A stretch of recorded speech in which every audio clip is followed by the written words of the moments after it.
Assalamualaikum warahmatullahi wabarakatuh.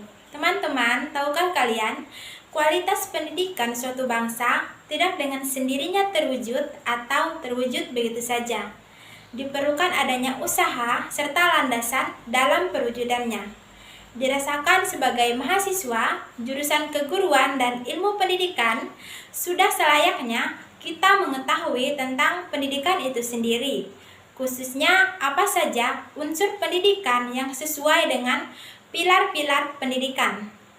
Maka dari itu, perkenalkan kami dari kelompok 7, yaitu Rina Sista, saya sendiri. Perkenalkan, nama saya Erita, NIM 1923022150. Perkenalkan, saya Sriana, NIM 1923022151. Perkenalkan, nama saya Wilse, NIM 1923022152. Pada kali ini kami akan membahas tentang pilar-pilar pendidikan. Pembahasan yang pertama yaitu pengertian pilar pendidikan. Pilar adalah landasan pokok atau tiang dalam melakukan sesuatu, sehingga menjadi batasan dalam berbuat sesuatu. Sedangkan pendidikan adalah usaha manusia dalam proses pembentukan kepribadian peserta didik agar sesuai dengan nilai-nilai yang ada dalam masyarakat dan tujuan pendidikan nasional. Jadi, pilar pendidikan adalah tiang atau penunjang suatu kegiatan usaha, pengaruh, perlindungan, dan bantuan yang akan diberikan kepada anak didik yang bertujuan untuk mendewasakan anak. Pada kali ini kami akan membahas 5 pilar pendidikan. Yang pertama, learning to know. Yang kedua, learning to do. Yang ketiga, learning to live together. Yang keempat, learning to be. Dan yang kelima, learning to learn. Berikut penjelasannya. Learning to know atau belajar untuk mengetahui merupakan suatu proses pembelajaran yang memungkinkan peserta didik untuk menghayati dan akhirnya dapat menerapkan cara memperoleh pengetahuan. Suatu proses yang memungkinkan tertanamnya sikap ilmiah, yaitu sikap ingin tahu dan selanjutnya menimbulkan rasa mampu untuk selalu mencari jawaban atas masalah yang dihadapi secara ilmiah. Learning to know dilakukan dengan cara memadukan penguasaan terhadap suatu pengetahuan umum yang cukup luas dengan kesempatan untuk bekerja secara mendalam pada sejumlah kecil mata pelajaran.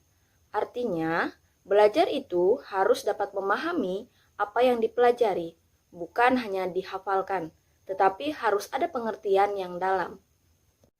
Konsep learning to know menyiratkan makna bahwa pendidik harus mampu berperan sebagai informator, organisator, motivator, direktor, inisiator, transmitter, fasilitator, mediator, dan evaluator bagi siswanya. Sehingga peserta didik perlu dimotivasi agar timbul kebutuhan terhadap informasi, keterampilan hidup, dan sikap tertentu yang ingin dikuasainya. Learning to know mengandung beberapa prinsip, yaitu ada 8 prinsip. Prinsip yang pertama, yaitu sesuatu yang dipelajari siswa, maka siswa harus mempelajarinya. Prinsip yang kedua, setiap siswa yang belajar memiliki kecepatan masing-masing.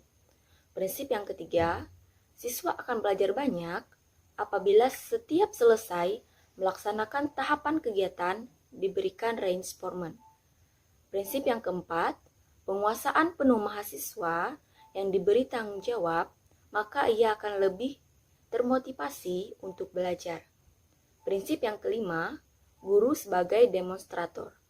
Prinsip yang keenam, guru sebagai pembimbing. Prinsip yang ketujuh, guru sebagai mediator. Dan prinsip yang kedelapan, yaitu guru sebagai evaluator. Dan sasaran terakhir dari penerapan pilar learning to know adalah lahirnya suatu generasi yang mampu mendukung perkembangan iptek, yang menjadikan iptek sebagai kebudayaan. Karena bagi mereka yang menjadikan iptek sebagai kebudayaan atau sains adalah wujud berpikir yang paling baik. Pilar yang kedua yaitu learning to do, belajar untuk membuat.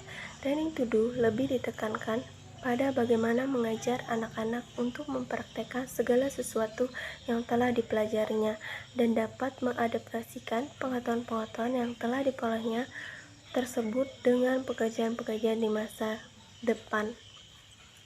Seperti kemampuan melakukan pekerjaan-pekerjaan seperti controlling, monitoring, design, organizing. Sekolah sebagai wadah masyarakat belajar hendaknya memfasilitasi siswanya untuk mengembangkan keterampilan yang dimiliki serta bakat dan minatnya guna mencapai keberhasilan di masa mendatang. Walaupun bakat dan minat dipengaruhi oleh faktor keturunan, namun tumbuh berkembangnya bergantung pada lingkungan. Lingkungan dibagi menjadi dua, yaitu lingkungan sosial, lingkungan non-sosial. Konsep learning to do menyiratkan bahwa siswa dilatih untuk sadar dan mampu melakukan suatu perbuatan atau tindakan produktif dalam makna kognitif, efektif, dan psikomotor. Terkait dengan hal tersebut, maka proses belajar mengajar perlu didesain secara aplikatif agar keterlibatan peserta didik baik fisik, mental, dan emosionalnya dapat terkomodasi sehingga mencapai tujuan yang diharapkan. Learning to do mengandung prinsip yaitu 1. Menjembatani pengetahuan dan keterampilan, 2. Memadukan learning by doing dan doing by learning, 3. Mengkaitkan pembelajaran dengan kompetensi, 4. Mengaitkan fisiologi pembelajaran dengan sosiologi pembelajaran. Pilar yang ketiga yaitu learning to be, belajar untuk menjadi diri sendiri. Pilar ketiga artinya bahwa pentingnya mendidik dan melatih peserta didik agar menjadi pribadi yang mandiri dan dapat mewujudkan apa yang peserta didik impikan dan cita-citakan. Penguasaan pengetahuan dan keterampilan atau soft skill dan hard skill merupakan bagian dari proses menjadi diri sendiri atau learning to be. Learning to be sangat erat kaitannya dengan bakat, minat, perkembangan fisik, kejiwaan anak, serta kondisi lingkungannya. Misalnya, bagi siswa yang agresif akan menemukan jati dirinya bila diberi kesempatan yang cukup luas untuk berkreasi. Dan sebaliknya, bagi siswa yang pasif, peran guru sebagai fasilitator bertugas sebagai petunjuk arah sekaligus menjadi mediator bagi peserta didik. Hal ini sangat diperlukan untuk menumbuh kembangkan potensi diri peserta didik secara utuh dan maksimal.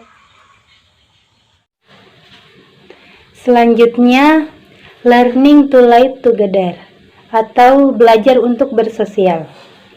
Learning to live together pada dasarnya adalah mengajarkan, melatih dan membimbing peserta didik agar mereka dapat menciptakan hubungan melalui komunikasi yang baik, menjauhi prasangka-prasangka buruk terhadap orang lain, serta menjauhi dan menghindari terjadinya perselisihan dan konflik.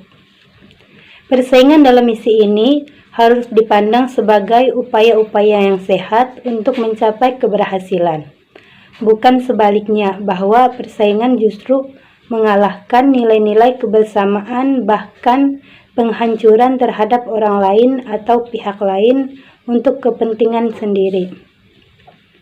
Artinya, siswa dapat bersosialisasi atau berkomunikasi dalam proses pendidikan melalui bekerja atau belajar bersama atau dalam kelas, saling menghargai pendapat orang lain, menerima pendapat yang berbeda, belajar mengemukakan pendapat, atau bersedia sharing ideas dengan orang lain dalam kegiatan pembelajaran atau bidang lainnya. Dalam kaitan ini adalah tugas pendidikan untuk memberikan pengetahuan dan kesadaran bahwa hakikat manusia adalah beragam, tetapi dalam keragaman tersebut terdapat persamaan. Itulah sebabnya learning to live together menjadi pilar belajar yang penting untuk menanamkan jiwa perdamaian. Learning to live together mengandung prinsip yaitu yang pertama, membangun sistem nilai, dan yang kedua, pembentukan identitas melalui proses pemilikan konsep luas. Selanjutnya, learning how to learn. Learning how to learn memerlukan model pembelajaran baru, yaitu pergeseran dari model belajar menghafal menjadi model belajar mencari atau meneliti. Asumsi yang digunakan dalam model belajar menghafal adalah pendidik tahu, peserta didik tidak tahu. Oleh karena itu, pendidik memberi pelajaran, peserta didik menerima. Hal yang dipentingkan dalam model belajar menghafal ini adalah penerimaan pelajaran, menyimpan selama-lamanya dan menggunakan sesuai dengan aslinya, serta menurut instruksi yang telah diberikan. Sebaliknya, pada proses belajar, mencari atau meneliti, peserta didik sendiri yang mencari dan menemukan jawaban atas pertanyaan-pertanyaan yang dihadapinya. Sedangkan pendidikan dituntut membimbing, memotivasi, memfasilitasi, memprovokasi, dan menelusuri.